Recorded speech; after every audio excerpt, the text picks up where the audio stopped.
Assalamualaikum warahmatullahi wabarakatuh. Alhamdulillah wassalatu wassalamu ala Rasulillah wa ala alihi wa sahbihi wa man tabi'ahum. Allahumma shalli ala sayyidina Muhammad wa ala ali sayyidina Muhammad. Sebelumnya yang saya hormati Ketua Rektor Universitas Islam Zainul Hasan Dengkong, yakni Dr. Abdul Aziz Wahab. Dan yang saya hormati dan juga yang saya kagumi yakni Ketua Penguji Utama dan Sekretaris Penguji, yang tidak bisa saya sebutkan satu persatu, namun saya tidak mengurangi rasa kagum kami kepada beliau. Wali khusus pembimbing 1 dan pembimbing 2, yang mana beliau telah memberikan kesempatan untuk membimbing saya mulai dari awal pembuatan skripsi hingga akhir menuju proposal, yang insya Allah kami diberikan ilmu yang begitu banyak tanpa saya harus repot-repot untuk mencarinya di mana. Lalu kemudian sholawat serta salam kami panjatkan kepada Nabi Muhammad SAW, yang mana beliau telah memberikan kami membedakan mana jalan yang lurus dan mana jalan yang benar. Langsung saja, sebelum saya mempresentasikan, saya ingin memperkenalkan diri. Perkenalkan, nama saya Muhammad Hakim, jurusan Ilmu Tasawuf Fakultas Usuluddin Humaniora.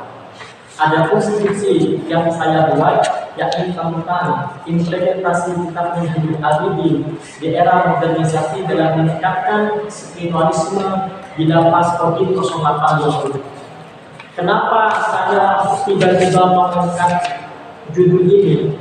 Karena di masyarakat COVID saya telah lama berkecimpung di dalamnya, di mana saya diangkat alhamdulillah diberi kesempatan dari imam, kemudian jadi khutbah. Di situ saya menganalisis begitu dalam sehingga di COVID itu beberapa tahun yang lalu membuat kajian kitab Minhajul Abidin dengan tujuan untuk memberikan motivasi kepada mereka yang saya namai itu modernisasi.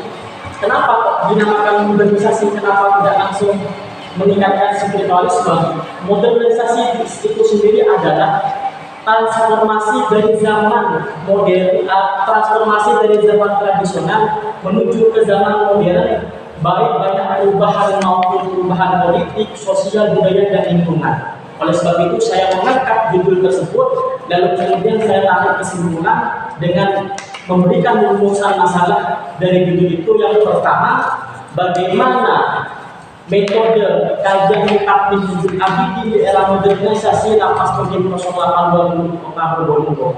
Yang kedua, apa saja hambatan-hambatan dalam kajian tersebut. Baik, sebelum kita ulas masalah, saya akan menjelaskan memaparkan beberapa kajian teori, yakni sudah ini kajian teori yang sudah dirumuskan. Cuma ini saya nama ya, pertama judul ini lapangan atau penelitian buku. lapangan. Nah, kalau lapangan di era modernisasi tidak usah itu ya, tidak usah dulu. Jadi cukup implementasi kitab Minhajul Abidin dalam meningkatkan ini juga mengenal ke kuantitatif. Ini kualitatif apa kuantitatif? Kalau kualitatif datanya berupa apa? Berupa observasi, wawancara ya. Wawancara ini nanti adalah wawan. Nah, jadi di spiritualisme D-nya dibuang sudah masyarakat. Jadi implementasi kitab Minhajul Abidin dalam meningkatkan kehidupan spiritualisme masyarakat lapas gitu ya. Itu dan ini rumusan masalahnya ada berapa? Ada dua. Bagaimana metode penerapannya? Yang kedua ada hambatan apa di sana? Ya, kata moderasinya tidak usah. Kata moderasinya tidak usah. Tapi walaupun di dalamnya itu disebut nanti tidak apa-apa. Tapi jangan dirumuskan punya bisa dimasukkan di rumusan masalah. Jadi kamu cukup ingin mengerti lapangan bagaimana kitab Minhajul Abidin bagi masyarakat TNI di sana itu betul-betul membuat spiritualismenya, kan begitu intinya. Adapun daerahnya modern atau tidak, kalau sekarang memang modern sudah daerahnya. Itu lain, perbedaan tidak usah di. Cuma begini, ini yang prinsip dari sisi tulisan dia tulis sama rapi, kurang rapi. Terus ini dalam penulisannya mana yang tebal itu bab dengan subbab, bab dengan tahu subbab, bab dahuluan. A, latar belakang masalah. Nah, latar A itu namanya subplot. Yang tebal hanya 2 itu. Dan spasi, semuanya skripsi 2 spasi. Bab 4 dengan yang lain ada 2, yang keempatnya 1,5. Kamu rubah semuanya ini nanti ya. Jadi teknik penulisan skripsi. Jadi berapa spasi? 2. Dan jarak juga begitu. Antara bab ke subbab itu 4 spasi. Yang lain 2 spasi. Jangan lebih, sudah 2 spasi. Jadi blok semuanya 2 spasi kali beberapa. Di antaranya bab ke subbab 4. Terjemah 1, hasil wawancara itu 1. Oke, yang lupa nanti ya. Nah, kemudian, nah ini yang prinsip malah di dalamnya. Tadi kan datanya data rumusan masalahnya kan berapa? Ada 2. Nah, itu aja fokus. Itu kan pertanyaan.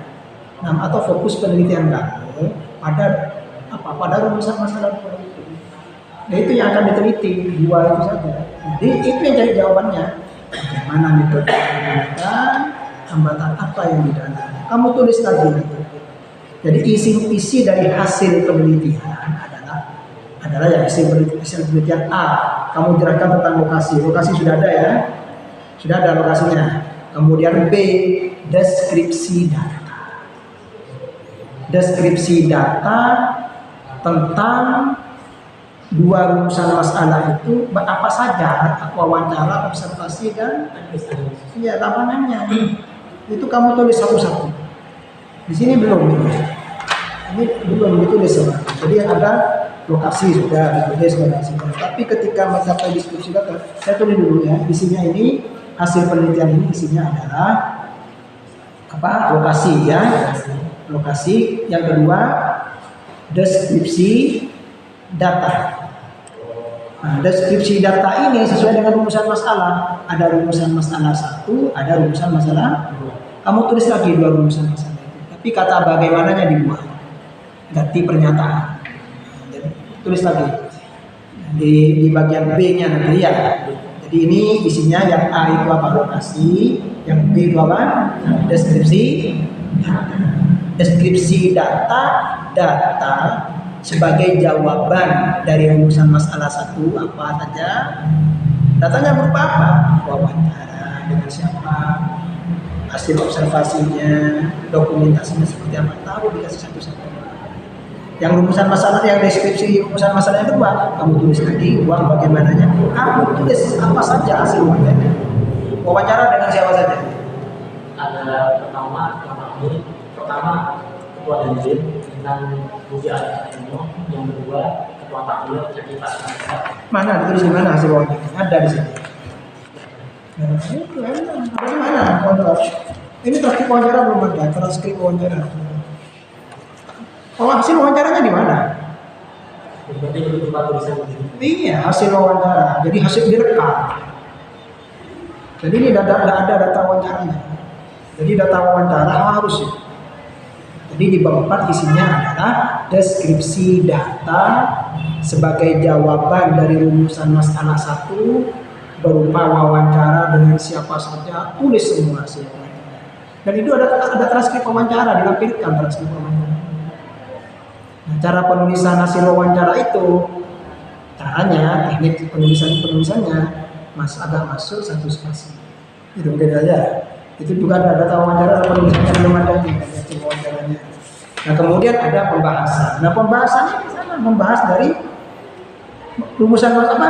Deskripsi data, juga 2 isinya. Jadi membahas dari deskripsi data plus teori. Ini belum. Jadi bukan seperti ini ya, nanti diombak ini bab 4 ini ya. Paham maksudnya bab 4? Bab 4 itu isinya 3 bersama lokasi. Sudah ada lokasinya, ditata nanti lokasinya. Apa saja yang kamu bahas tentang di Korabil Sadab ya. Lokasinya. Nomor 2, B, deskripsi data. Data wawancara, observasi atau dokumentasi terkait dengan 2 rumusan masalah. Supaya lebih sistematis, kamu tulis rumusan masalah 1, buang kata pertanyaannya, tulis rumusan deskripsi data B 1, tulis rumusan masalah 1. Nanti cari apa saja hasil wawancara, tulis semua di sini. Kalau ada foto, ini ada foto-foto. Ketika wawancara masukkan. Kemudian 2, Kamu tulis rumusan masalah 2, cari tulis masukkan semua hasil wawancaranya di 2 ini, ada dokumentasinya juga masukkan di dalam. Dan ini harus ada transkrip wawancara tentunya, pertanyaannya bagaimana, jawabannya bagaimana. Nah yang jawabannya itu kamu copy paste jadi satu spasi masukkan di deskripsi. Nah, kemudian yang B, yang C, pembahasan. Pembahasan ini sebagai jawaban akhir dari 2 rumusan masalah dari skripsi kamu. Bab 4 ini yang jawabannya. Hasil penelitian kamu itu bab 4 disimpulkan di bab 4. Nah, apa isinya pembahasan? Membahas deskripsi data barusan itu ditulis satu-satu. Deskripsi kamu tulis lagi yang nomor 1, judulnya sama dengan deskripsi data, tapi isinya pembahasan, dibahas itu, dianalisa. Dianalisa seperti dalam bahasa umum saya kalau ada analisa itu ya. Kamu menemukan data wawancara, dianalisa tulis nomor 1. Bagaimana menganalisa deskripsi data pertama. Yang nomor 2, yang kedua. Dan cuma bukan dengan menggunakan teori yang di bab 2 itu dipakai. Bab 2 judulnya apa? Kajian teori kan? Nah itu teorinya itu bukan hanya pajangan, apalagi dipresentasikan itu nanti dipakai di saat melakukan pembahasan. Paham ya? Ubah ini total. Dirubah total. Sistematika jadi diubah total. Data wawancara yang tidak ada dimasukkan, cari lagi data wawancara dimasukkan, tulis di transkrip wawancara. Bab 5 apa judulnya? Penutup, isinya penutup apa?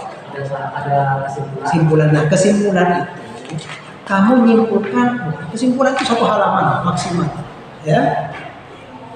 Ini kesimpulannya hanya 2 halaman, 1 halaman maksimal. Menyimpulkan dari apa? Pembahasannya barusan ada berapa? Ada. Pembahasan itu membahas deskripsi data pas teori kan? Cukup pembahasan itu disimpulkan. Simpel ya, paham ya? Jadi saya tulis di sini kesimpulan adalah kesimpulan dari pembahasan. Jangan kemana-mana. Pembahasan. Kamu tulis kasih nomor 1, kesimpulan pembahasan 1, yang 2 kesimpulan pembahasan. Nah, itu sudah yang paling penting dari saya.